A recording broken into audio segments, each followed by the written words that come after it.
extensivo àqueles que nos acompanham pela Rádio Fraternidade, através da internet, e vamos tratar do tema a quântica, espiritualidade e saúde.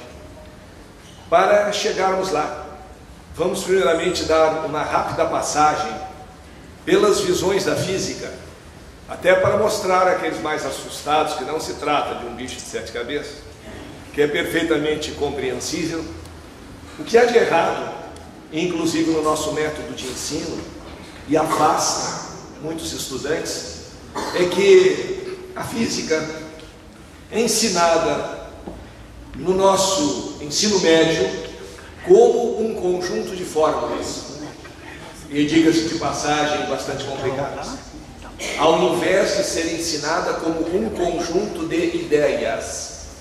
As fórmulas são apenas o caminho para quantificar, para medir alguma coisa, mas sem as ideias não se vai a lugar algum.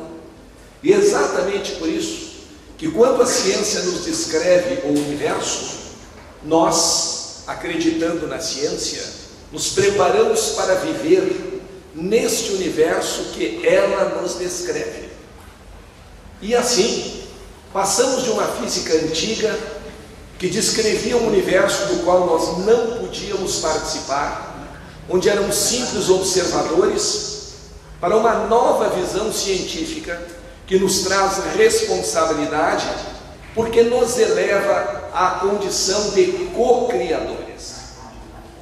A física antiga nos dizia que o universo era uma obra em construção contínua, mas absolutamente previsível, que nós, observadores, não tínhamos nenhuma possibilidade de intervenção em relação ao universo. E se em relação ao universo nós nada podíamos fazer, quem sabe haveria uma esperança em relação a nós mesmos.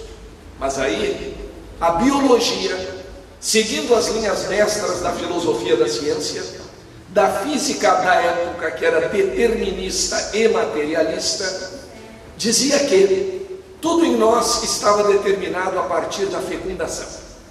A partir da fecundação do óvulo pelo espermatozoide, está determinada a nossa bagagem genética, está determinado o nosso DNA, está determinado o tipo de estrutura óssea que teremos, bem como a cor dos nossos olhos.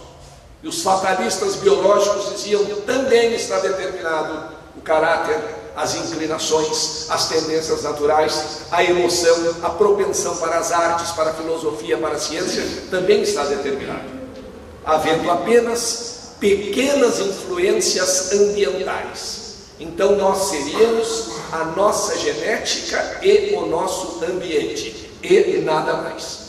Em relação ao universo exterior, dizia a física, nada a fazer, somos simples observadores. Em relação a nós mesmos, dizia a biologia, nada a fazer, somos a consequência de uma fecundação em que houve uma escolha de células germinativas, e a partir daí nós não temos mais nada a realizar em relação a nós mesmos. E nada poderia mudar isso tudo. Embora o desmentido flagrante dos gêmeos univitelinos, os cientistas de plantão não queriam encarar essa nova ideia. E a razão é simples, estaria mais do que demonstrado. 2 gêmeos univitelinos têm exatamente a mesma bagagem genética. São criados exatamente no mesmo ambiente. E um é um poeta e outro é um matemático. Embora essas coisas não sejam excludentes, mas um gosta muito de poesia e não gosta de números. Outro gosta de números e não gosta de poesia. E como a biologia tradicional explicaria tudo isso? Nós já conhecíamos, sabendo que o nosso pensamento tem influência, que o espírito molda a matéria física, que é um caso particular de energia, e que, portanto, esse determinismo absoluto não existe. Apelava-se então às religiões. Quem sabe as religiões nos dariam um panorama menos sombrio, teríamos alguma capacidade de mudança, teríamos o livre-arbítrio de que falou o Espiritismo, e não o destino marcado, caracterizador de um Deus injusto, de que falavam as religiões mais antigas. antigas, não somente na forma, como também no pensamento. Sem a ideia da reencarnação não podemos entender a justiça divina. Mas, pela ideia antiga, tudo estava marcado. Aos 12 anos, Joãozinho seria delinquente e Pedrinho um gênio da música. Não haveria méritos para Pedrinho, nem culpa para Joãozinho, porque tudo isso estava escrito. A ciência atual, quando fala que nós temos escolhas, que nós vivemos num mundo de possibilidade, está de acordo exatamente com os postulados do Espiritismo. E só a ciência atual está de acordo, a antiga está superada.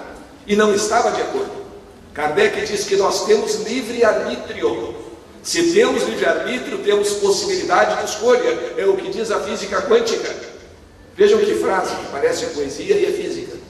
Vivemos num oceano de luz. Luz, matéria, luz coagulada. Chico Xavier. Vivemos num oceano infinito de luz, chamado energia ponto zero. Nesse oceano de luz, infinitas possibilidades, com diferentes graus de probabilidade, se nos apresentam. E nossa consciência elege aquelas que quer transformar em realidade. Então a consciência é o verdadeiro observador capaz de modificar os acontecimentos. E quando perguntam a William Tiller, PhD em engenharia, o que é um observador, o que é a consciência, ele diz que é algo como o fantasma atrás da máquina. O invisível dirigindo o visível, o mais sutil coordenando o mais denso, ou seja, o espírito guiando a matéria e impondo-lhe a sua energia de categoria superior. Saímos então desse pensamento, pela via da própria ciência, de que tudo estava predeterminado, embora, lamentavelmente, por um entendimento errado da teoria do karma, ainda encontremos muitos espíritas falando que tudo está pré-escrito e que tudo acontece na hora exata e que nós não podemos modificar coisa alguma. Se assim, não temos livre-arbítrio. Eu tenho uma amiga muito querida que é adepta da teoria do destino. Vejam como nós dizemos às vezes algumas frases e demonstramos ressentimentos. Eu poderia ter dito, eu tenho uma amiga que é muito querida, mas acredita no destino. Esse mas acabava com a amiga querida. Eu disse apenas, eu tenho uma amiga muito querida que acredita no destino. E às vezes nós somos assim. Fulano é muito bom, mas não é espírito. Bom, então já não é muito bom. Não existe esse mas. Esse mas é muito perigoso. É uma pessoa muito boa e não é espírita. E pratica a caridade. Porque não podemos pretender os dons absolutos da verdade. Quando houve aquele acidente com o avião da Air France, essa amiga descobriu que uma senhora que estava na lista de embarque e não compareceu ao embarque, perdeu o voo e morreu atropelada na manhã seguinte por um caminhão. Com isso, ela se encheu de razões. Veio me contar a história, eu não sabia do detalhe dessa senhora. Foi muito pouco divulgado. Está vendo? Tu que não acreditas no destino, era a hora dela. Não foi no avião, morreu de outra maneira. Que ideia de Deus, né? Mas de qualquer forma, se fosse a hora, esse argumento tem duas falhas básicas. Número 1, se fosse mesmo a hora, ela teria que ter também um lugar. A morte teria que acontecer quando morreram todos os tripulantes do avião, passageiros, e no momento em que houve o desastre. Ela teve então uma prorrogação, quem sabe por distração do destino. Alguém se enganou. Dá a impressão de que Deus cochilou na hora do embarque, com muitas coisas a cuidar na sua vida, principalmente que é Deus antigo, que não tendo muito mais o que fazer no universo, ficava investigando a vida humana para anotar pecados e virtudes e depois colocar na balança. Parece que ele adormeceu na hora do embarque. E o anjinho malvado acordou o Senhor e disse: Senhor, fulano de tal não estava para embarcar no voo da Air France? Estava sim. O senhor sabe que ela não embarcou? Deus não pode dizer, quem sabe? Eu não prestei muita atenção, mas saber eu sei tudo. Pois é, mas ela não embarcou mesmo. E, consequentemente, não morreu num acidente, descumprindo-se o destino. Não te preocupe. Ela escapou do avião, mas eu vou arranjar um caminhãozinho para ela já. E assim, saiu do seu problema de inconsciência de não ter percebido o fato. Não é essa a ideia que nós temos do Criador, que nos dá oportunidades. Nós podemos escolher entre diferentes caminhos ou não temos livre-arbítrio. E foi exatamente a ciência contemporânea que disse, com todas as letras, o observador influi nos fenômenos que observa e o observador tem liberdade de escolha. Nossa consciência elege infinitas possibilidades, aquelas que quer transformar em realidade.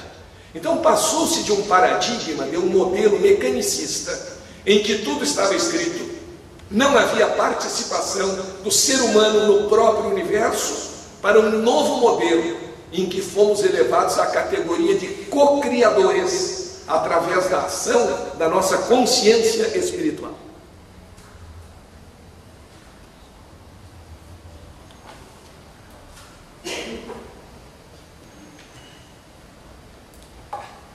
Na atual visão do universo, nós temos então a ciência abrindo para a consciência.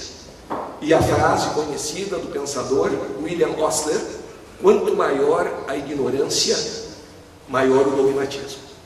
Há pessoas que simplesmente desconhecem as coisas e outras que fazem questão de continuar desconhecendo. São aquelas a quem se oferece uma nova oportunidade, uma nova visão, uma nova leitura. Pergunta-se algo do tipo: já leste tal livro? E elas, do alto de sua sabedoria, dizem: não li e não gostei. Que é uma antecipação extraordinária. É uma capacidade que nós mortais comuns não temos. Nós precisamos analisar para concluir. Eles conseguem concluir sem observar. São todos os que pensam que a verdade universal pode estar num pequeno livreto.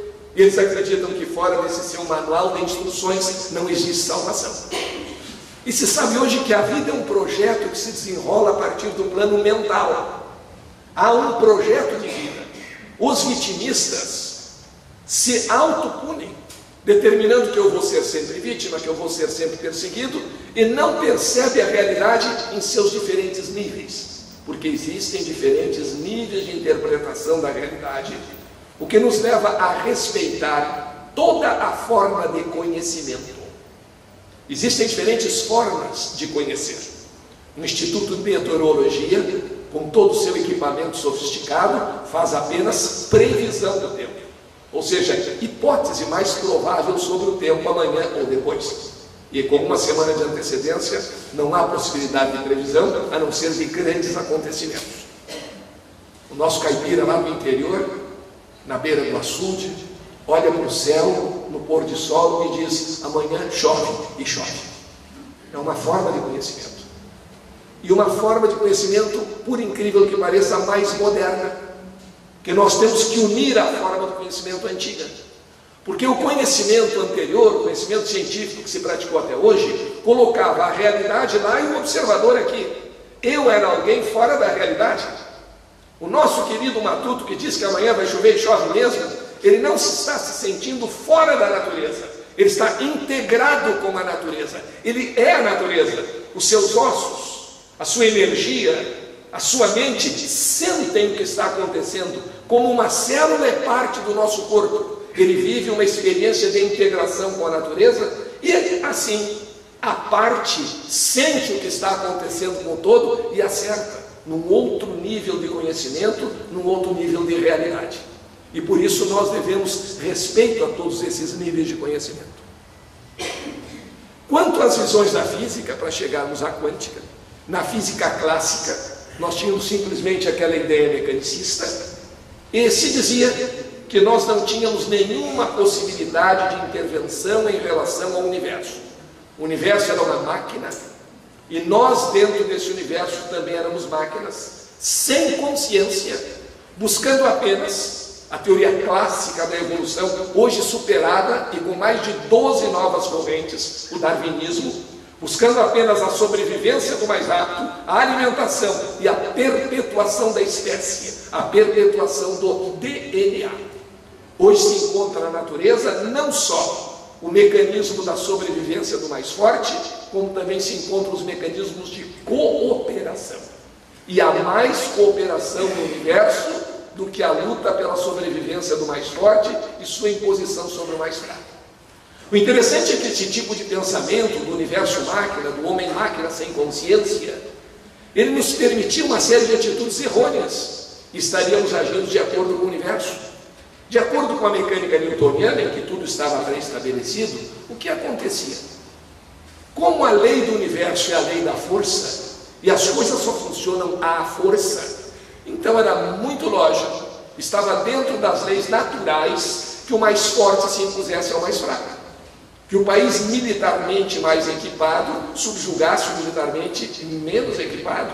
Que houvesse escravidão, porque o mais forte manda e quem não tem outro remédio obedece.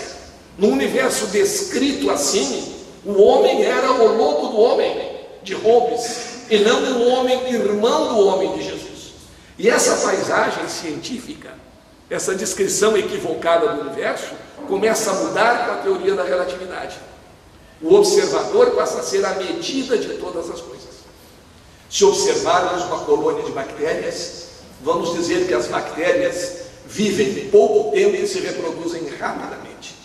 Se uma colônia de bactérias pudéssemos observar, cada bactéria diria: o Homo sapiens se reproduz muito lentamente e vive muito tempo. Então vivemos muito tempo, se o parâmetro é a bactéria. Mas, e se o parâmetro for um astro, uma estrela, o Sol, por exemplo? Aí nós observamos o Sol e sabemos que as estrelas também têm nascimento, vida e morte. E dizemos: olha, uma estrela, ela vive muitíssimo tempo. E se uma estrela pudéssemos observar, diria: o Homo sapiens vive quase nada, uma fração de segundo, um átimo apenas. Então vivemos muito. Se o padrão é a bactéria, vivemos pouco. Se o padrão é uma estrela, as coisas começam a se relativizar e nós perdemos aquele sentimento de onipotência, de ter a solução exata para todos os problemas. Sabemos que enquanto estamos aqui, em relação à Terra, estamos no mesmo lugar, mas em relação ao Sol, estamos mudando de lugar. Einstein quebra aquela fronteira entre a matéria e a energia, que hoje a física quântica quebrou também. Matéria é caso particular de energia, e quebra a fronteira com aquela famosa fórmula do E igual a mc2, onde E é energia, M quantidade de matéria e C velocidade da luz. Não nos interessa a interpretação matemática da fórmula. Ela diz quanta energia se obtém a partir do momento em que uma certa quantidade de matéria se transforma em energia. O mais importante é saber que essa fórmula nos afirma e mede quanto se obtém. Nos afirma que a matéria pode se transformar em energia e a energia pode se transformar em matéria, que não são coisas absolutamente diferenciadas. E aquela formulazinha, mesmo sem nenhum entendimento de matemática, o que nós temos? Num lado a letra E, que significa energia. Do outro lado tem M, 1 kg, 2 kg, 5 kg, uma quantidade de matéria, multiplicada pela velocidade da luz ao quadrado. E o que existe unindo os dois lados da fórmula? Um sinal de igualdade. Então aí se sabe que matéria e energia são intercambiáveis. E acabou aquele nosso maniqueísmo: é ou não é. O ser ou não ser, como opcional, redutivo, foi substituído por um ser e não ser, como o elétron, que às vezes se comporta como onda e às vezes se comporta como partícula. E quem faz o elétron adotar um comportamento ou outro? Coisa que a física antiga não admitia. Descobriu-se, e esse é um grande passo da física quântica, que é a consciência do observador. Com Einstein ainda não se tem a possibilidade de um observador influenciar no fenômeno. E Einstein era, como todo bom gênio, um sujeito extremamente distraído. Uma vez encontrou com um aluno no corredor da universidade, depois de conversarem bastante tempo, se despediram, e Einstein perguntou para o aluno: quando nós nos encontramos, eu vinha daquela extremidade do corredor, e apontou para um lado ou daquela outra. E o aluno disse: doutor Einstein, o senhor vinha de lá. Tem certeza? Tem. Então, muito obrigado. E o aluno quis saber o porquê da pergunta. E Einstein disse: é muito simples. É que se eu vim de lá, significa que eu já almocei, porque para lá ficou refeitório. Ele apenas não se lembrava se já havia almoçado ou não. Questãozinha e não prestar muita atenção a essas coisas. Ele tinha um sobretudo que ele gostava muito, sobretudo preto, que não era mais preto, era russo, tão velho, com a gola moída, e andava sempre com aquele sobretudo. Uma ocasião encontrou um aluno na universidade em Nova York, e o aluno disse: Dr. Einstein, não fica bem o senhor, cientista do século, com esse sobretudo de gola moída. O senhor poderia e deveria comprar um sobretudo melhor. A resposta de Einstein foi: não te preocupe com isso, não tem nenhuma importância, porque aqui todo mundo me conhece. Passa um tempo, 3 meses depois, e o mesmo aluno encontra Einstein dando um curso na Inglaterra, com o mesmo sobretudo, e disse: agora ele não vai ter desculpa, e fez a mesma observação: o senhor poderia comprar um sobretudo melhor, etc, etc. E Einstein respondeu: não te preocupe, isso não tem nenhuma importância, porque aqui ninguém me conhece. Todo mundo me conhece e ninguém me conhece, só poderia vir de um relativista. Tinham a mesma finalidade. São frases opostas que têm exatamente o mesmo fundamento. Coisas que a gente estuda muitas vezes também em linguística. Nem tudo o que nós dizemos, nem tudo que existe na nossa fala, daí a importância do verbo, nem tudo que existe na nossa fala pode ser traduzido literalmente. Schopenhauer diz que quem aprende um outro idioma adquire, acrescenta a si mesmo um novo homem. Quem sabe outro idioma não é um, são 2, porque é um outro modo de pensar, não é só a tradução. A tradução nem sempre funciona. Por isso dizem os italianos: tradutore, traditore. Tradutor, traidor. Vamos tentar traduzir um poema, pegar a emoção de um poema. Ainda bem que a música é uma linguagem universal, como a matemática. Senão nós traduziríamos a Traviata e ela viria um funk. Só nas notas musicais, embora funk nem nota musical tenha, mas seria mais ou menos isso. Então são limitadas essas possibilidades de interpretação, quanto mais em relação a mundos mais amplos. Explique para o estrangeiro que pois não quer dizer sim, e que pois sim quer dizer não, dependendo da entonação de voz. Imagina, o estrangeiro, uma língua de normas mais rígidas, como a língua alemã, aprende o português, está na casa de alguém, a pessoa chega: posso me sentar? Pois não. E o cara senta. O senhor perdeu a autoridade na sua casa? O senhor disse não, pois. E ele sentou-se. Não, pois não quer dizer sim. Aí chegam filhos, me empresta o carro para ir para a balada, olha para a cara desse: pois sim. Ah, mas vai emprestar, ficou doido mesmo? Não, pois sim quer dizer não, não dá para explicar. Se não dá para explicar e traduzir a própria linguagem humana, quanto mais a linguagem dos sentimentos, a linguagem da fé, a linguagem do amor. Isso mostra a existência da espiritualidade. Existem experiências que são compartilháveis, são aquelas que vêm pelos sentidos. Todos podem ver a cor que eu vejo, ouvir os sons que eu ouço, mas ninguém pode sentir o amor que eu sinto, a tristeza que eu sinto, a dor que eu sinto. É estranho quando a gente chega no médico e ele diz assim: gradua a tua dor aí, me diz de 1 a 10 mais ou menos quanto é que tu sente. Eu posso responder 3 e o outro responder 3. O outro que respondeu 3 é mais resistente a dores, e o 3 dele seria o meu 11, estaria fora da escala. Então ficam difíceis. Existem experiências que a gente compartilha, experiências que não se compartilham. As que não se compartilham de forma íntima são exatamente as vivências espirituais. A nossa emoção, o nosso amor, o nosso encantamento. Nós podemos tentar traduzir por palavras, mas temos grande dificuldade. Como a nossa fé, que pode, bem exercida, nos ajudar ou nos atrapalhar. Na física quântica, nós temos aqui algumas leis básicas. O mais importante para nós falarmos hoje é que o observador se transformou num co-criador. Nós não somos apenas observadores, porque a ciência mostrou que ao observarmos um fenômeno, influenciamos nele. Quando o cientista está olhando para o elétron, de uma certa maneira o elétron está olhando para ele. E até está se perguntando: como é que esse cara quer que eu me comporte? E conforme a resposta que vem da consciência, e é por isso que hoje a física fala em grau de consciência das partículas. Já ouviram falar nessa expressão, grau de consciência das partículas? Já, no Livro dos Espíritos, que o princípio da consciência vai do átomo ao arcanjo. Então, está confirmado que há um princípio de consciência, porque para o elétron executar o salto quântico, ele tem que receber, conforme o átomo que se encontra, uma quantidade exata de energia. Nem mais nem menos. E menos ele não aceita, ele rejeita. Quem contou para ele? Como é que ele sabe que não pode aceitar? Como é que ele sabe que não existe aquele nível no seu átomo? Porque há um grau de consciência, de participação nas próprias partículas. Então, com o paradigma quântico, o que muda é que nós passamos de observadores para co-criadores. E nossa consciência é que influencia no que nós chamamos de realidade. As coisas existem sob observação. Conta-se a história de um cidadão que sempre passava por um caminho e havia uma árvore muito bonita nesse caminho. Um dia ele deixou um bilhete embaixo da árvore. É estranho que essa árvore continue a existir quando não existe ninguém para observá-la. Contam que semanas depois ele passou e encontrou um outro bilhete embaixo da mesma árvore.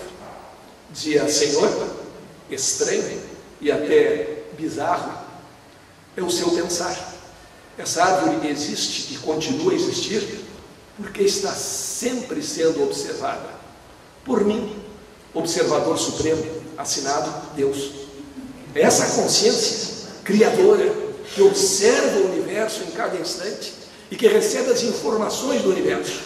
Então esse universo, escrito como uma gigantesca sinfonia, tem em nós, observadores menores, a função de sermos co-criadores. Às vezes nós nos queixamos da sociedade, disso, daquilo. É justo que nos queixemos, que observemos que há defeitos, mas o que estamos fazendo nós para melhorar determinadas situações? O não posso fazer nada é a desculpa da preguiça, do crítico gratuito, do engenheiro de obra pronta. Isso tem muito. Ele não deu um palpite, não ajudou a colocar um tijolo. Agora, depois de a obra pronta, quem sabe não poderia ter sido feito, aliás, deveria ter sido feito de tal forma. Esse não é co-criador, esse é só co-destruidor. E os princípios do materialismo foram pouco a pouco derrubados. Por exemplo, a ideia da objetividade forte, que nós não tínhamos influência no universo. Depois existia ainda o determinismo causal. Este nos interessa, porque esse princípio mostra, e tem relação com a espiritualidade e saúde, como nós nos construímos. Pela física antiga, estabelecidas as causas, os efeitos se seguiam e ninguém poderia fazer mais nada. Então, como houve uma grande explosão inicial, que foi o Big Bang, a partir dali todas as leis estão prontas e nos resta apenas conhecer a natureza para tentar dominá-la, que é um modo muito cruel de conhecer. É o modo antigo em que nos apartávamos da natureza. Hoje nós temos que entender a natureza como parceira na nossa evolução, no nosso mecanismo de crescer. Então pensava-se que nós não tínhamos escolha. Hoje sabemos, pelo chamado princípio da incerteza de Heisenberg, que é um princípio de física, que mostra que quanto mais precisos formos ao tentar dizer a posição de um elétron, mais erramos na sua velocidade, mas que filosoficamente, aí vem um assunto que nos interessa, nos diz o seguinte, que uma mesma causa pode produzir diferentes efeitos, que nós podemos escolher, que nós temos liberdade de escolha e que sempre existem novas possibilidades. É preciso desenvolvermos capacidade para percebê-las. Sempre há novas possibilidades. Nesse sentido, conta-se a história de um espanhol, e aqui uma pequena homenagem aos nossos ouvintes hispanohablantes nesse momento. Um espanhol que era basco, e dizem que os bascos são muito teimosos. Intriga internacional. Quem me contou isso foi um argentino. Eu não sei se os bascos são teimosos ou não, mas dizem que esse basco estava se dirigindo para Madrid e foi interceptado por um anjo, que de início não se identificou, um objeto voador não identificado. Este anjo se dirigiu ao basco e perguntou para onde ele estava se dirigindo. Homem, para onde vais? E o basco respondeu: eu vou a Madrid. Só que basco não responde assim. Ele responde com uma voz muito mais decidida, muito mais firme. Então, quando o anjo lhe perguntou: hombre, ¿a dónde vas? Ele lhe contestou: yo voy a Madrid. Aí o anjo se identificou e disse: sou um anjo, sou um ángel. Estou aqui para te ensinar a responder de modo correto. Tens que acrescentar, deves añadir ao final da tua história, a fim de tua história, se Deus queira, se Deus quiser, senão Ele te castiga. Aquele pensamento de Deus é tido. E retomou a pergunta: aonde vas? Senhor Ángel, queiram ou não, você e seu Deus, eu vou a Madrid. Queiram ou não, o Senhor e o seu Deus, eu vou a Madrid. Aí o anjo disse: última chance. Ou acrescenta, se Deus quiser, ou te transforma num saco e te joga no lodaçal, mochado. Então agora vamos ver se aprendeste. Aonde vas? Senhor Ángel, como lo dijo, com mis propias fuerzas, queiram ou não, usted e su Deus, eu vou a Madrid e ponto. Vou a Madrid, ponto final, não tem discussão. Aí o anjo transformou num sapo e jogou no lodaçal. Meia hora depois restituiu-lhe a forma humana e disse: agora vamos ver se aprendeste. Hombre, aonde vas? Senhor Ángel, eu vou a Madrid ou al Chaco. Mas já se vê a existência de uma outra possibilidade. E assim na nossa vida nós temos caminhos e caminhos de possibilidades. Esse princípio da incerteza derruba um dos postulados do materialismo, que é o determinismo causal. Assunto a vermos em outra palestra, em outro curso, como todos os princípios do materialismo foram derrubados, um a um, pela física quântica. De modo que hoje nós sabemos que somos emissores e receptores, mas só recebemos naquelas frequências em que somos capazes de vibrar. E pelas emoções, nós construímos o nosso próprio estado físico. Candaspert demonstrou que a cada emoção que nós temos corresponde, numa pequena grande farmácia existente no interior do nosso cérebro, chamada hipotálamo, a produção de peptídeos, que são químicos, são aminoácidos de cadeia pequena, que via pituitária entram na corrente circulatória e vão alimentar as células. Então a cada emoção corresponde à produção de um tipo de peptídeo. Este produto químico chega na célula, a célula tem vários tipos de receptores, e como cada peptídeo tem uma forma própria, tem que encontrar o receptor adequado.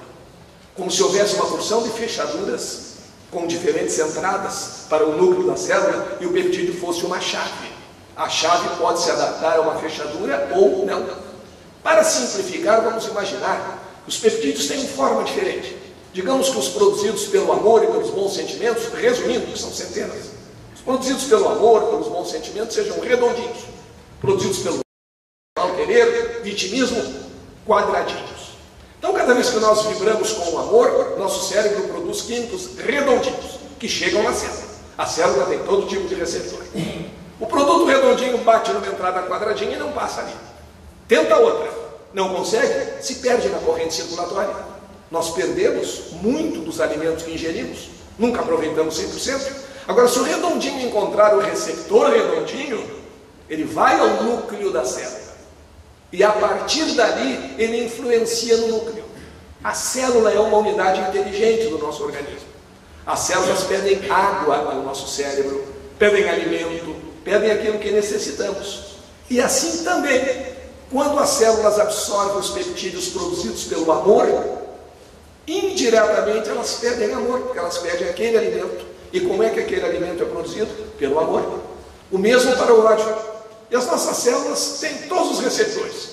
Então, um pouco os peptídeos produzidos pelo amor nós aproveitamos, um pouco os produzidos pela raiva nós também aproveitamos, e assim vamos passando de situações de amor, de raiva, vamos mais ou menos, vamos nos virando conforme podemos na nossa situação atual.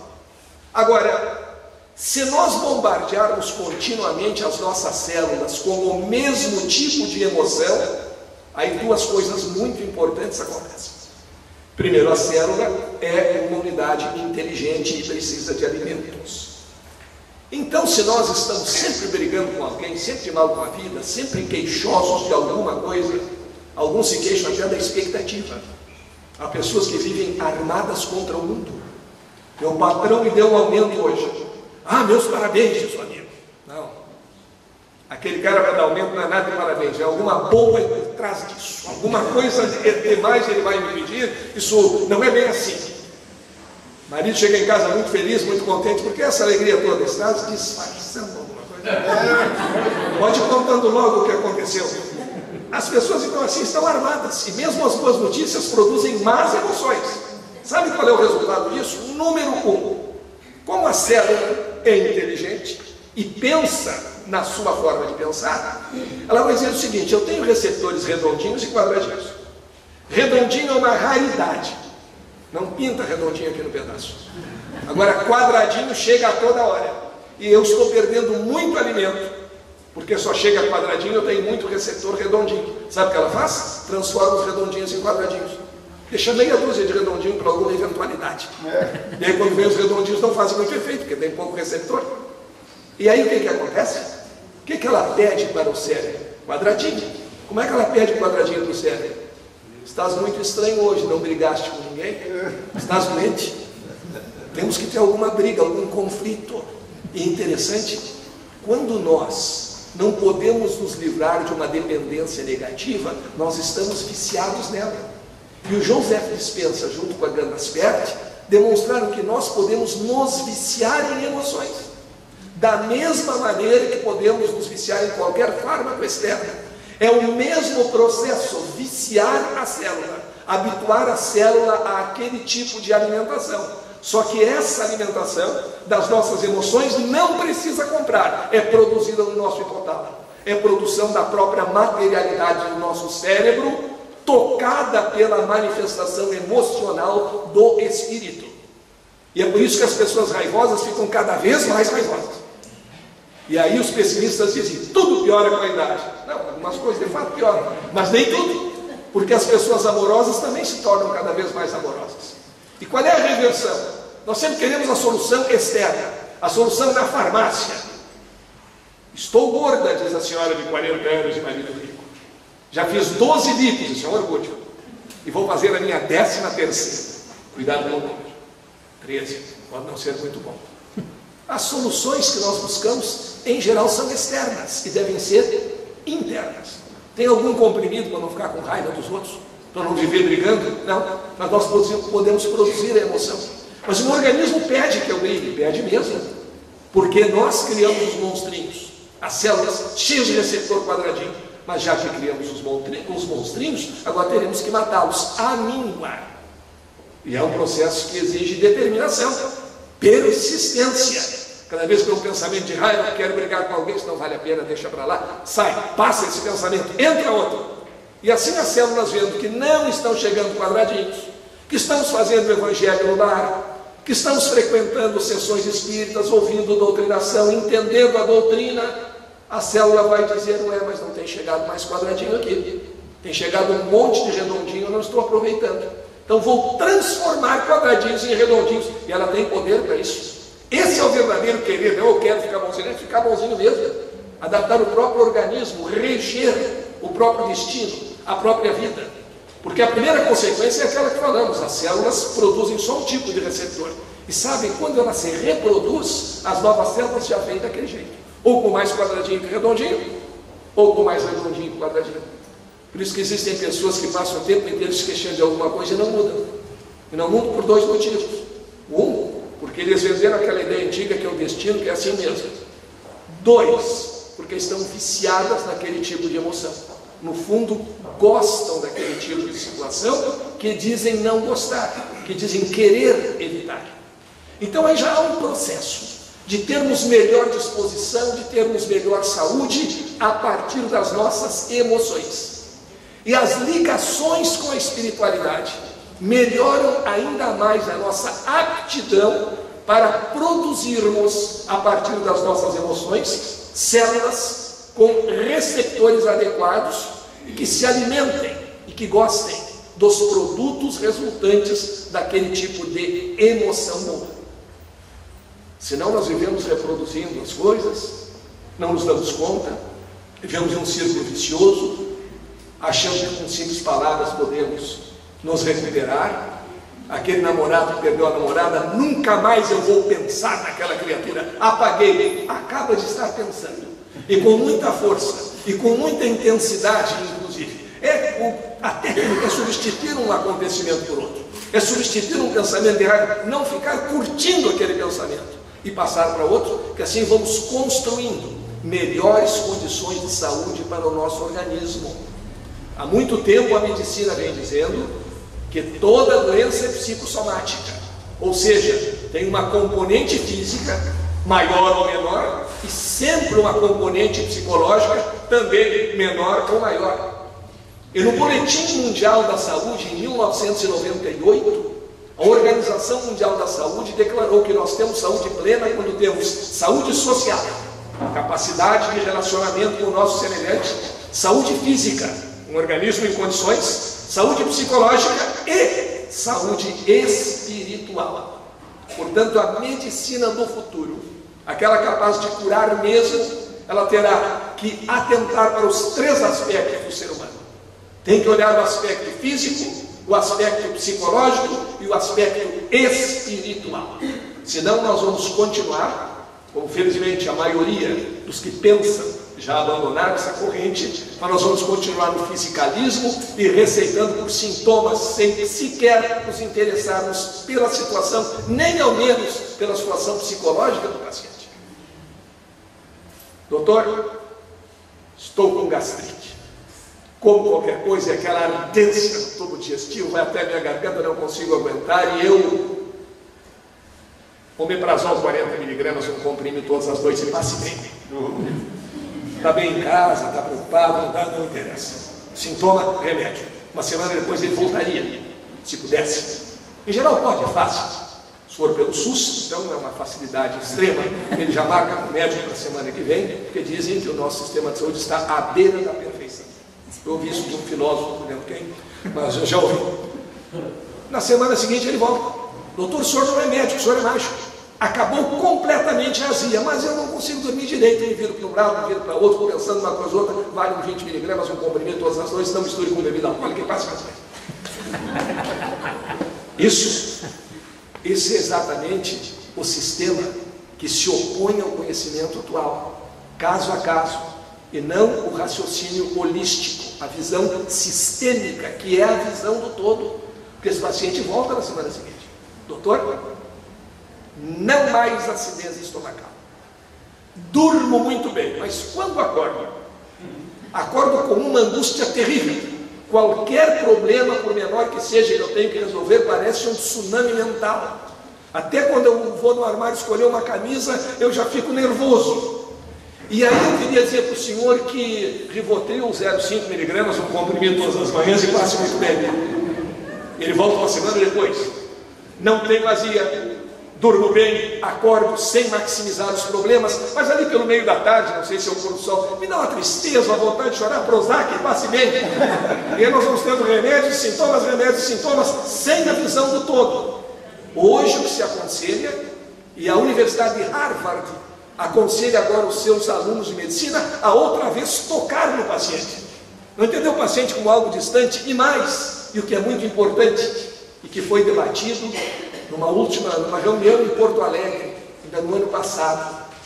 O médico e o paciente devem estabelecer uma relação de empatia, e o médico deve, na anamnese, naquele conjunto de questões que ele faz ao paciente, saber qual o posicionamento religioso do seu paciente e se ele deseja ou não deseja receber tratamento espiritual, de acordo com a sua crença.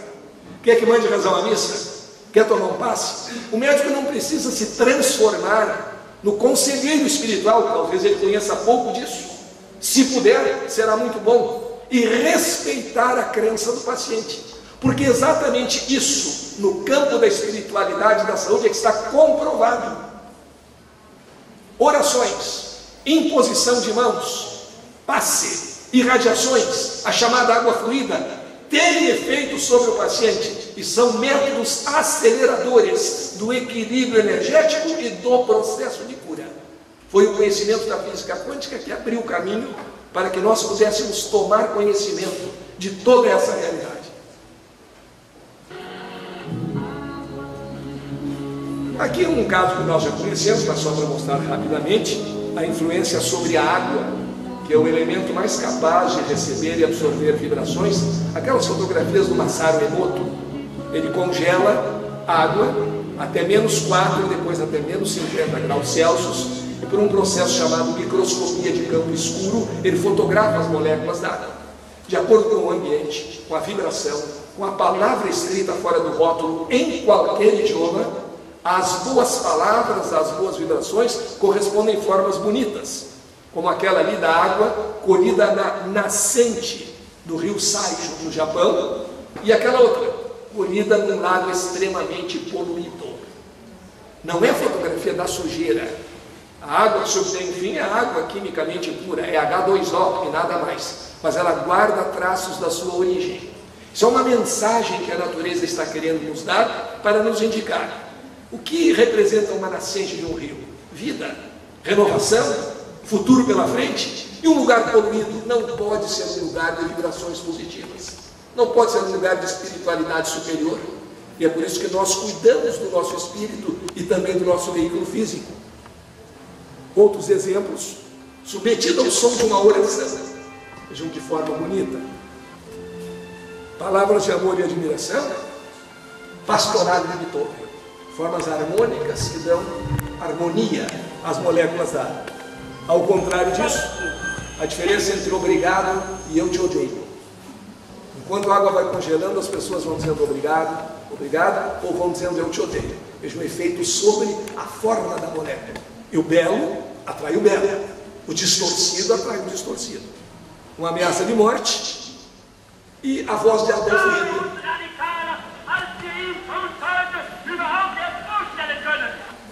Não precisa entender, não, para notar que é uma mensagem cheia de carinho, cheia de ternura, uma mensagem amorosa, mas que a água parece não ter compreendido, porque pegou aquele outro formato. Veja a semelhança entre o eu te odeio e uma ameaça de morte, as mesmas situações, porque de fato quem odeia provavelmente esteja desejando o maior de todos os graus de infelicidade, é o odiar. Daí a equivalência. Aí se faz a pergunta: qual a molécula que queremos dentro de nós? A dos bons sentimentos ou a dos sentimentos poluídos? Mais de 70% do nosso corpo é água. A água é sensível às vibrações. Não significa que nós queiramos congelar a água do nosso corpo, isso seria a nossa morte. Mas é uma mensagem que a natureza está nos dando. A água pode adquirir um formato ou outro. Então a água pode ser receptiva à beleza ou à distorção. E com os nossos pensamentos nós vamos atraindo aquilo que se atrai através da molécula dos bons sentimentos, ou aquilo que se atrai através das moléculas de ódio e de ressentimento. Se agirmos com amor, verdade, retidão, paz e benevolência, conseguiremos reestruturar nossas vidas, dando-lhes felicidade, saúde e beleza interior. O contrário produzirá o oposto.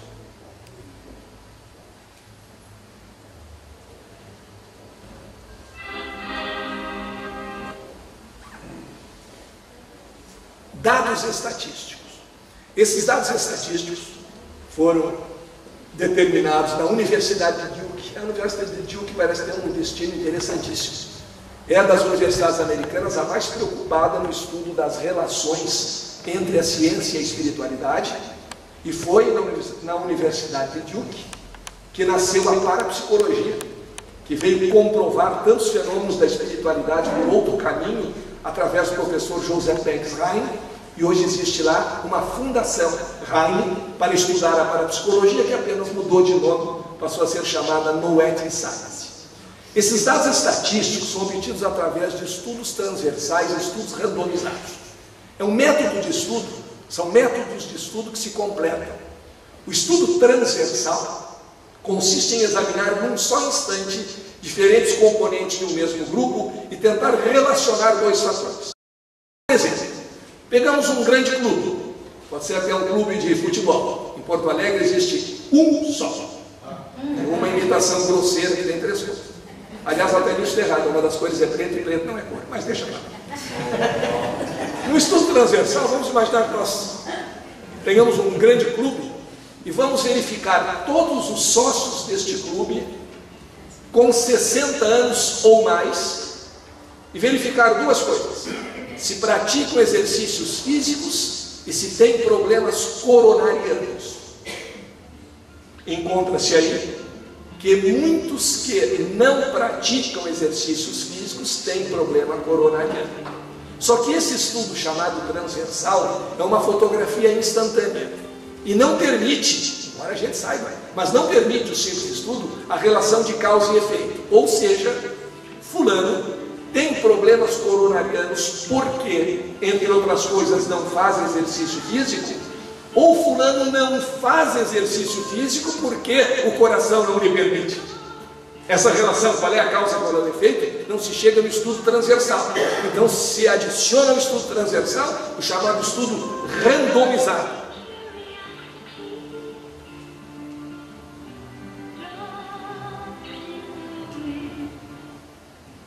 Se adiciona o estudo e o randomizado quer dizer o seguinte: aí acompanhar o mesmo indivíduo ao longo do tempo, acompanhar o histórico de um indivíduo dos 30 aos 70 anos, por exemplo, e verificar se neste período ele fez exercícios desde que o coração estava muito bom, e se não fazendo houve algum problema.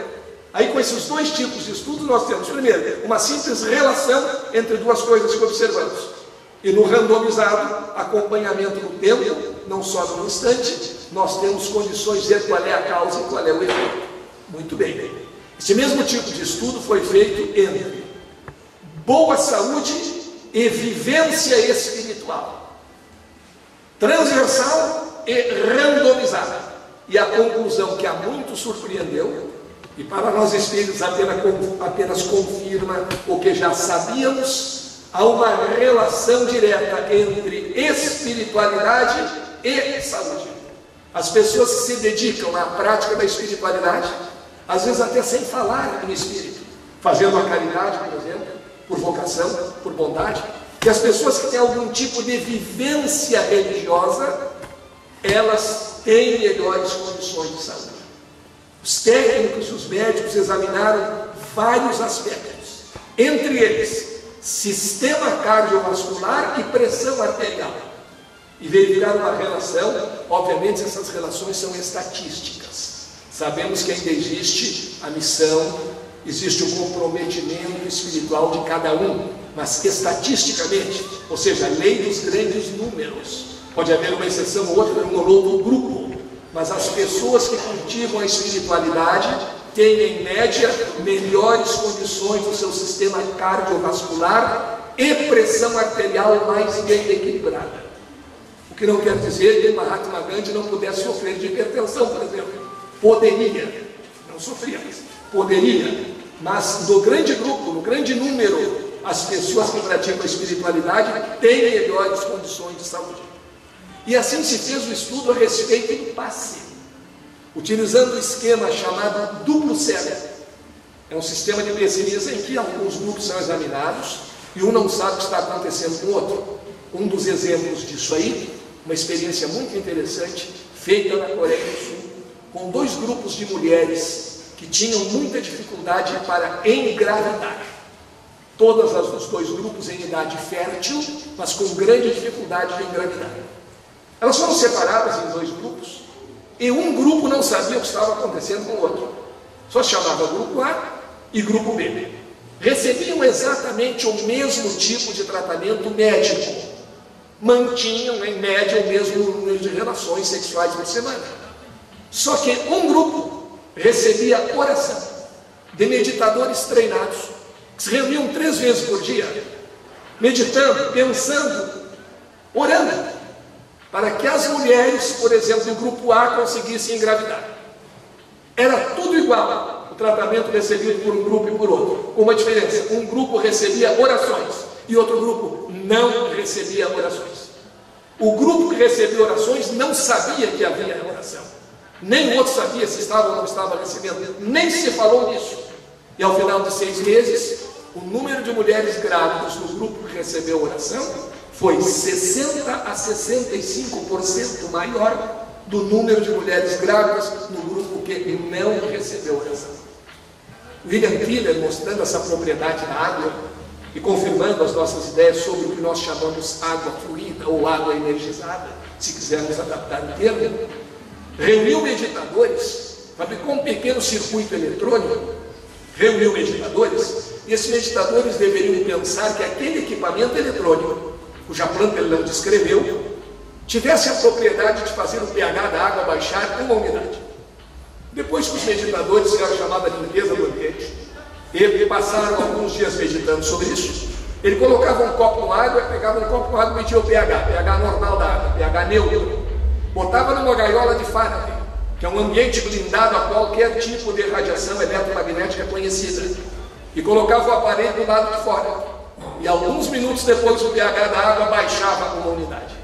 O que foi colocado naquele aparelho, ali no seu magnetismo normal, no seu circuito eletromagnético? O pensamento, a energia, a vibração.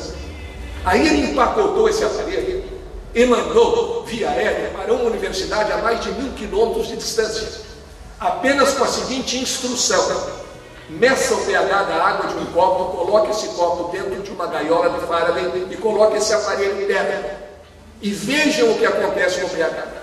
Não disse se ia ficar no mesmo, se ia subir ou se ia descer, para que não houvesse influência do pensamento dos locais. E minutos depois o pH da água baixava a unidade, porque a água é muito sensível a esse tipo de irradiação. Também, quanto à saúde mental, verificou-se que as pessoas que desenvolvem algum tipo de atividade no campo da espiritualidade são, em média, mentalmente mais saudáveis.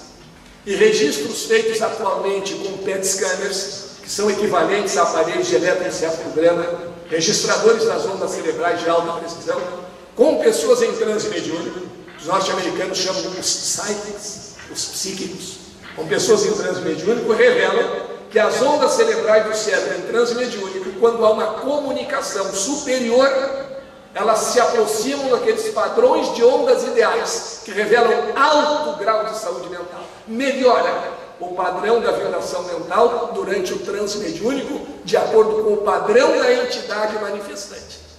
E isso vem a ser confirmado quando se verificou que, em média, naqueles estudos transversais e randomizados, pessoas que têm algum tipo de prática de espiritualidade também têm melhor saúde mental. E ainda, isso os pesquisadores notaram mais entre as pessoas habituadas à chamada meditação transcendental. Tem melhores respostas do seu sistema imunológico e do seu sistema endócrino. Portanto, a espiritualidade, e junto com a espiritualidade nós temos sempre a presença do amor, fazem um enorme bem à nossa saúde. E é a ciência que está nos dizendo isso. Quando eram apenas fontes religiosas que nos diziam isso, os céticos colocavam essas afirmações em dúvida. Mas agora essa pesquisa é feita por pessoas que não têm nenhuma conexão com a religiosidade. Como também uma pesquisa interessantíssima feita no Arizona sobre comunicação de espíritos, envolvendo mediunidade e reencarnação. Trata-se de um grupo de pesquisadores envolvendo físicos, médicos, mais pessoas ligadas à área da saúde e psicólogos. E eles examinaram os ditos de algumas pessoas que se diziam em transe mediúnico. Só que não estavam recebendo celebridades. As pessoas têm mania de receber celebridade. Só recebem infalíveis. Esses eram mais modestos, recebiam os vizinhos, que já haviam falecido. E os pesquisadores começaram a fazer um levantamento entre os dados que aquelas pessoas forneciam e coisas da vida dos vizinhos que as pessoas não podiam saber. E chegaram à seguinte conclusão: veja como foi feito o relatório. Nunca é final, depois haverá mais pesquisas, mas o relatório da primeira fase de experiências. Consideramos muito provável que as informações creditadas a eventuais espíritos manifestantes sejam mesmo dessas pessoas, porque só elas sabiam das informações prestadas. Não sabem nada de doutrina, não sabem nada de espiritismo, e estão chegando lá. É nesse sentido que o espiritismo vai se tornando universal, porque a ideia de fraternidade, a ideia de Deus e o conhecimento da sobrevivência do espírito, da reencarnação, estão presentes, mesmo nesses estudos que se relacionam à nossa saúde. Em relação à saúde, nós temos muitos casos que são interessantíssimos. Temos que entender que existe a fé que ajuda e existe a fé que atrapalha. A fé que ajuda é aquele que está sempre de bem com a vida, que é otimista, que quer progredir. Sabe qual é a fé que atrapalha? Daquele que acha que sofrer é muito bonito e muito bom. Então ele está doente. Vamos fazer umas orações para ti, vamos fazer uma irradiação, vamos te dar um passe. Lá no fundo, sabe o que ele está pensando? Se eu estou doente, tem alguma razão. Deve ser de outra vida. Eu estou pagando alguma culpa. E eu quero pagar de uma vez, porque eu não quero isso aí, está correndo juros em cima. Dizem que os juros baixaram, mas lá no meu banco não é bem assim. Então está correndo juros em cima, eu quero pagar logo. Então deixa eu sofrer. Quanto mais eu sofrer, melhor. Jesus sofreu tanto, eu quero sofrer também. Mais ou menos parecido. É o sofrimento pelo sofrimento, isso não é nada. Isso é uma posição de doença, de enfermidade mental. Nós estamos aqui para aprendermos a amar e para sermos felizes. Então essa fé atrapalha. Eu tenho que sofrer, eu preciso sofrer, eu vim aqui para sofrer. Isso nos atrapalha bastante. A fé que ajuda é a daquela pessoa que está de bem com a vida, que não acha que está aqui só para resgatar eventuais culpas, que sabe que nós estamos aqui principalmente para progredir. E há muitos casos interessantíssimos nesse sentido. As operações do José Arigó, sem nenhuma asepsia, eu assisti com 11 ou 12 anos, passando o bisturi ou o canivete na manga da camisa entre uma cirurgia e outra, e não houve um só caso de infecção. Operou o cientista Nija Pilharish, da Bell Foundation. Hoje nós sabemos que, com todos os cuidados ascéticos, há um problema gravíssimo de infecção hospitalar. Aí igual passava o bisturi na manga da camisa e veio o seguinte: está tudo feito asepsia aqui no lugar. Há uma luz que faz essa asepsia, e havia mesmo. E a fé sempre ajuda, e ajuda muito. A minha mãe era uma médium de sensibilidade muito grande. E uma ocasião estava na casa do meu tio, na praia, levantou-se pela manhã para assistir a televisão, sentiu-se mal e caiu. Foi levada para o hospital e apresentava um quadro violentíssimo de arritmia. Não havia como normalizar os batimentos cardíacos. E no hospital dessa cidade onde ela estava, no litoral do Rio Grande do Sul, não havia nem mesmo um monitor para verificar os batimentos cardíacos constantemente. Então ela foi transportada para Porto Alegre, foi para um hospital universitário. Eu estava viajando com a minha mulher e os filhos, nos avisaram, nós fomos para Porto Alegre também. Chegamos à noite e vimos o monitor ligado, estava ali, oscilava 112, 115, 112, 116, completamente arrítmico e taquicárdico, porque o movimento estava acelerado. E ela, que era médica, não tinha sentido nada até então. Medicaram para tentar reverter o quadro e medicaram também com anticoagulantes para evitar. Está bem de reflexo. Então, medicaram com anticoagulantes para evitar que alguma placa eventualmente existe nos organismos fosse liberada. E como não modificava-se o quadro dos batimentos, marcaram para o dia seguinte uma manobra de cardioversão. Aquele choque elétrico que se dá no peito com aqueles aparelhinhos que parecem um ferro de passar antigo, e que a gente vê muito no cinema e não é uma visão agradável. E ela não gostou da notícia, mas se conformou. Na manhã seguinte me telefonou: Moacir, me faz um favor, liga para as minhas amigas. Já tinha um grupo que se reunia e fazia um chá uma semana na casa de cada uma. Nesse chazinho elas faziam alguma coisa, faziam prece, faziam roupinhas para dar para creches. Eventualmente havia alguma comunicação espiritual, mas o objetivo central não era esse. Avisa as minhas amigas do chá para elas rezarem, e vejo qual era a preocupação dela, não era nem emoção, diretamente, para elas rezarem para eu não precisar fazer aquele negócio. Aquele negócio era a cardioversão. Tinha muito medo dele. Eu não quero fazer. Tá, vou mandar todo mundo rezar, pode deixar. Mas, sabe se é uma manobra comum, se é preciso fazer? Eu não quero explicação científica, eu quero oração. Tá bem, vou mandar as amigas rezarem. Duas amigas até eram dirigentes de centros espíritas, principalmente aquelas. Manda todo mundo rezar, vou mandar todo mundo rezar. Às 11 da manhã ela telefonou me cobrando: olha, marcaram para as 11h30 aquele negócio. O pessoal está rezando, porque eu saio da tarde. Eu mandei rezar. E ela não tinha sentido nada ainda. A manobra estava marcada para as 13h30. Lá pelo meio-dia e 30 ela adormeceu e sentiu uma luz forte nos olhos e acordou. E naquele momento, entre estar dormindo e acordar, a gente pensa uma porção de coisas num instante só. E ela pensou: são os guris. Os guris eram os estudantes de medicina que acompanhavam o médico. São os guris que vieram fazer a cardioversão, que vieram fazer aquele negócio. Abriu os olhos e não viu nada. Mas Não ligou coisa com coisa, e às 13h30 estava lá a turma para fazer a cardioversão. Só não se preocupe, vamos fazer uma anestesiazinha leve e tal. Enquanto eu estava ligando o aparelho, o outro disse assim: mas colega, olha ali para o monitor. Eu olhou para o monitor, estabilizado em 78 batimentos por minuto. Aquela luz foi o momento da cura, e aquela fé foi a fé que ajudava. É até a física que diz: somos emissores e receptores, que recebemos naquelas frequências em que somos capazes de vibrar. E vibrando com amor, nós nos tornamos seres espiritualizados. E aqui temos uma pequena comparação, alguns casos a outros, da diferença entre os não espiritualizados e os espiritualizados. Os não espiritualizados costumam ser reativos, ou seja, eles esperam acontecer para reagir, e a sua reação é perfeitamente previsível. O orgulhoso diz tal coisa. São robozinhos, a gente sabe bem que botão apertar para conseguir um tipo ou outro de reação. Já os espiritualizados sabem do seu livre-arbítrio, da sua responsabilidade, e em vez de aguardar que as coisas aconteçam, se comportam como agentes produtores da mudança. Para os não espiritualizados, a culpa é sempre dos outros. É da natureza, é do destino, é de Deus, é do obsessor de plantão, mas nunca é deles. Eu sou muito bom, mas meu obsessor é furioso. Não me contraria que ele te avança. Interessante que o obsessor é furioso, mas quem não pode ser contrariado é o obsidiado. Como sempre na relação obsessor-obsidiado, há um motivo, há uma ligação, há uma atração que não acontece por acaso. Já o espiritualizado aprende com os seus erros, porque todos nós erramos, mas não precisamos persistir e nem viver lamentando os erros e cultivando culpas.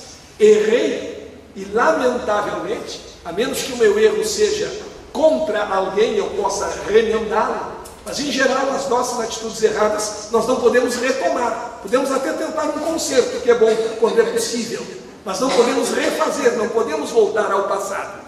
Aprende com os erros, reconhece os erros e procura tomar novas atitudes para não mais errar. Os não espiritualizados, eles são vitimistas.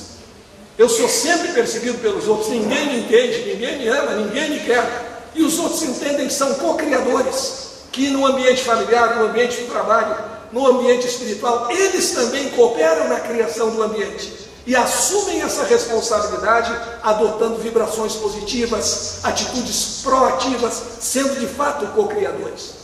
Hoje nenhuma empresa quer aquele funcionário que apenas cumpre ordem. Quer aquele que é capaz de criar, de saber como agir diante de uma nova situação, porque assume a responsabilidade do livre-arbítrio relativo. Os não espiritualizados se queixam do trabalho, até mesmo quando não têm. Eles estão sempre cansados de não fazer nada. Por isso McLuhan, o gênio das comunicações da década de 70, disse: se você quer um trabalho bem feito, com eficiência e com rapidez, peça-o às pessoas mais ocupadas que você conhece. Porque quem é ocupado sabe como utilizar o tempo e os intervalos do tempo. O desocupado costuma não tolerar uma interrupção no seu nada a fazer. E portanto, quando pede, ele nunca tem tempo, ele deixa para amanhã, então ele se queixa até do trabalho que não tem, e o outro se dedica.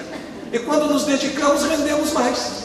Quando fazemos com boa vontade, produzimos melhor. Em vez de estarmos carregando pedras, estamos flutuando. Ao contrário daquele que pensa, já está na hora de ir para o trabalho.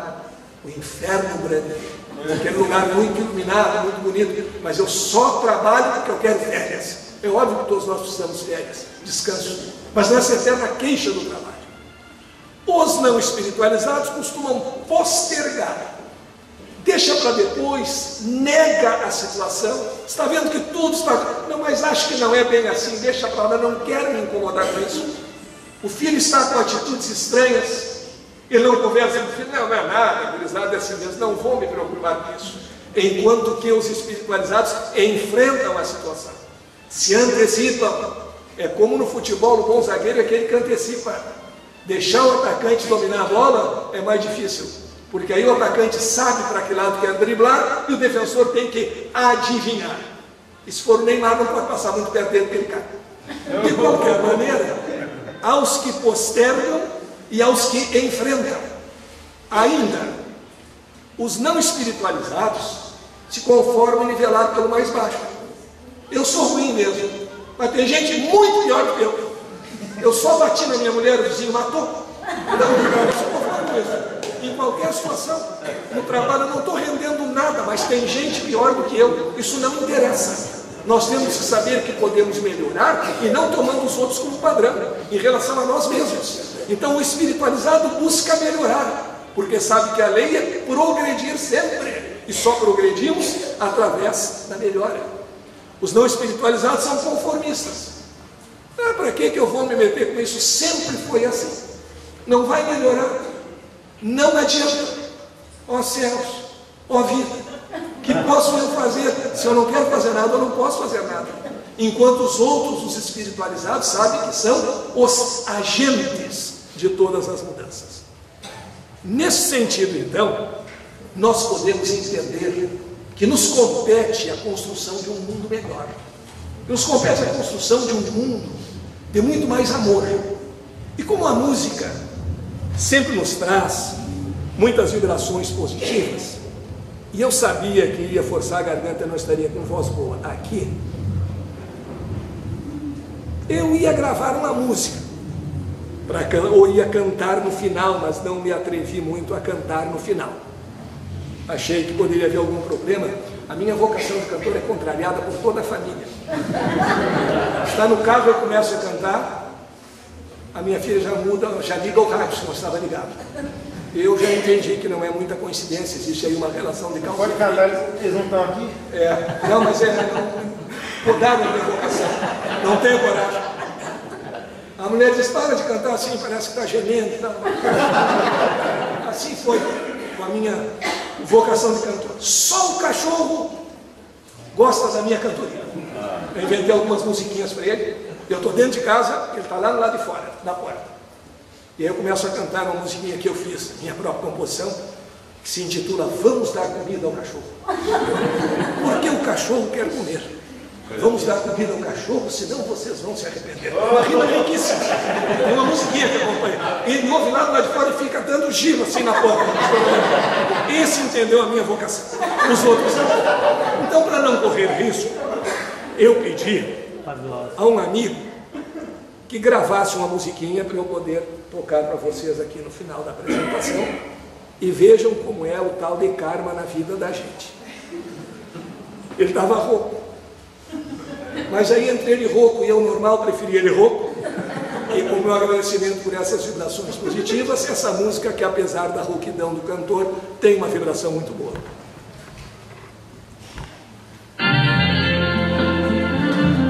I see trees of green, red roses too. I see them blue for me and you. Think to myself, what a wonderful world.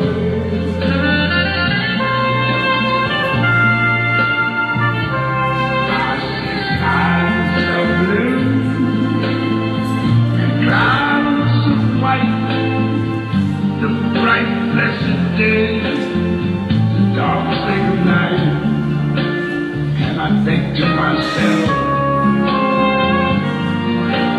what a wonderful world.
construir para nós um mundo maravilhoso. I see trees of green, red roses too. Muito obrigado a todos vocês, a todos aqueles que nos acompanharam pela internet, pela Rádio Fraternidade, e até um próximo encontro, breve, não esquecendo, se Deus quiser.